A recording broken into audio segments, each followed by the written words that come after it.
Imagine waking up before sunrise every single day. You cannot eat.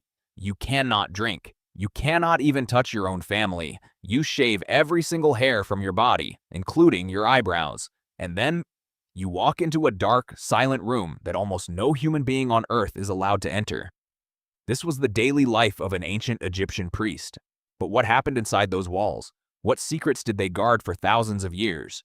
And why were some of them executed for what they knew? Stay with me, because what you're about to hear will completely change how you see ancient Egypt.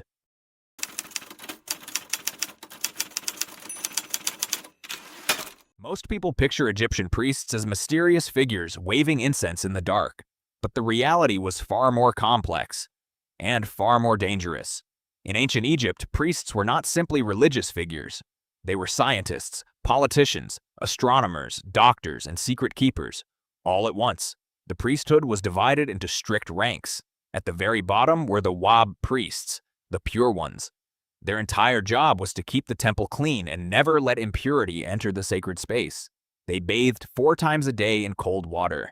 They shaved their entire bodies every single day. They wore only white linen, never wool, never leather. Because in their belief system, animal materials were considered unclean before the gods. But above them was a different class entirely, the Hemnedger, which literally means servants of God. These men had direct access to the inner sanctuary of the temple. And what they did inside that sanctuary was known to almost no one outside.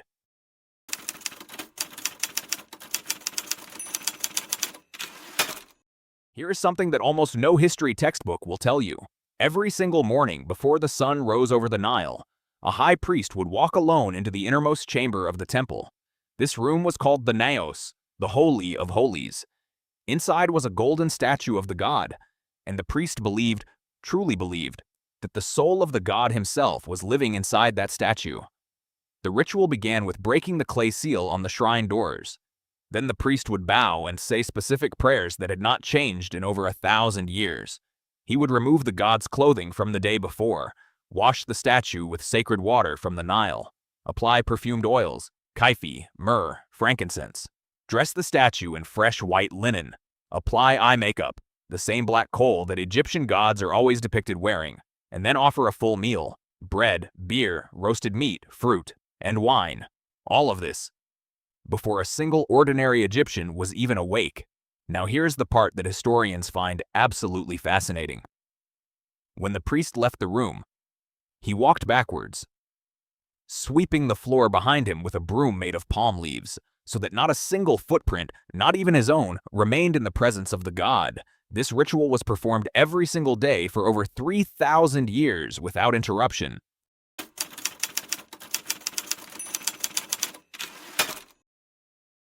But the morning ritual was just the beginning, because Egyptian priests possessed knowledge that most people were never supposed to know. Let's start with medicine. The famous Ebers Papyrus, discovered in 1873 and dating back to around 1550 BC, contains over 700 medical prescriptions written by Egyptian priests. Treatments for heart disease, diabetes, depression, parasites, eye infections. One prescription describes using moldy bread to treat infected wounds. That is essentially penicillin, discovered by the priesthood over 3,400 years before Alexander Fleming got the Nobel Prize for it. But this knowledge was not shared freely. It was guarded. A priest-physician named Imhotep, who lived around 2650 BC under Pharaoh Djoser, was so advanced in his medical knowledge that after his death, the Egyptians literally made him a god. Temples were built in his honor. People traveled hundreds of miles to sleep in his temple, hoping to receive healing dreams sent by his spirit. The Greeks later identified him with their own god of medicine, Asclepius. One man, so much secret knowledge, that he became divine. But medicine wasn't the only secret.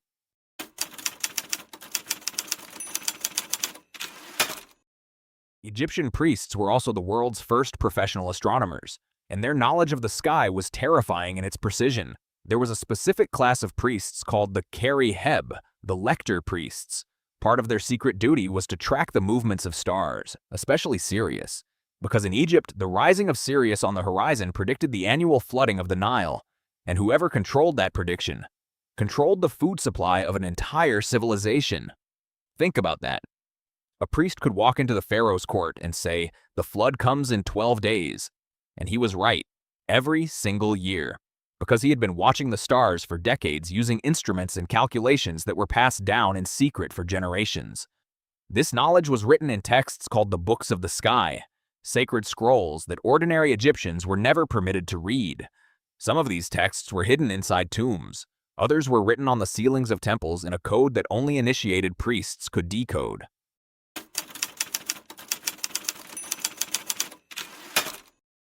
Now we get to the part that most documentaries skip over, because not everything Egyptian priests did was noble or spiritual. Some of it was deeply, deeply disturbing. First, the priests controlled mummification, and this was not a simple process. It took 70 days. The body was brought to a special building called the wabed, the place of purification. Inside, priests wearing the jackal mask of Anubis, the god of the dead, would remove the organs. The brain was pulled out through the nostrils using a long metal hook. The intestines, stomach, lungs, and liver were removed and placed in canopic jars, but the heart was left inside the body, because the Egyptians believed the heart was the seat of the soul. Here is the secret part. Some priests used mummification as power. Historical records, including the Abbott Papyrus from around 1100 BC, describe a massive scandal during the reign of Rameses IX. Priests were caught robbing royal tombs. Not random thieves, priests, men who had sworn sacred oaths to protect the dead. They knew exactly where every treasure was buried. They had helped bury it, and when the economy of Egypt began to collapse, they used that knowledge.